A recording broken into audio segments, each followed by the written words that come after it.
Suis-moi, je vais te faire découvrir Masjid Aqsa comme si tu étais dedans.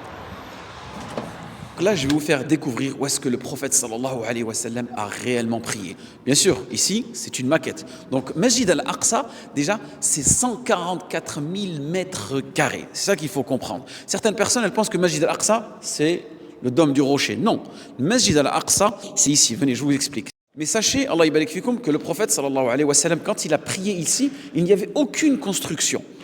La construction, elle est venue beaucoup plus tard.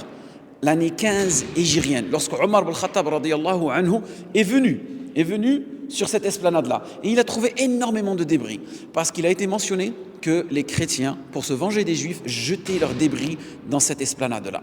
Donc Omar ibn Khattab radiyallahu anhu, 15e année, il construit une mosquée. Pas l'état dans lequel vous la voyez, mais ce sera beaucoup plus tard, l'année 77. Abd al-Malik ibn Marwan, qui lui construira cette mosquée telle vous la voyez aujourd'hui. Et Abd al-Malik ibn Marwan, il a construit aussi, c'est lui qui a élargi la mosquée de Médine, c'est lui qui a élargi énormément de mosquées. Et c'est beaucoup plus tard que Al-Walid construira ce qu'on appellera le dôme du rocher, c'est-à-dire ce dôme-là. Et il a été mentionné qu'il voulait tout simplement donner une place importante à l'islam à ce moment-là, et il a construit cette magnifique mosquée. Et à cette époque-là, période Omawi, le dôme était en or. Et il a été mentionné que pendant 7 ans, tous les awqaf ont été bloqués dans le but de construire cette mosquée. Et durant la Dawla al-Abbasiyya, le dôme a été changé parce qu'ils avaient besoin d'or. Ils ont récupéré cet or-là parce qu'ils étaient en crise financière. Ce qu'il faut savoir aussi, c'est que Masjid al-Aqsa, cette mosquée-là, elle fait partie des 3 mosquées que nous pouvons venir visiter avec une intention d'adoration.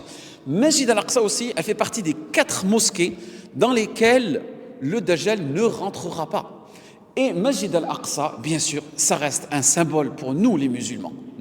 Car Masjid al-Aqsa, énormément d'événements de la fin des temps se produiront là.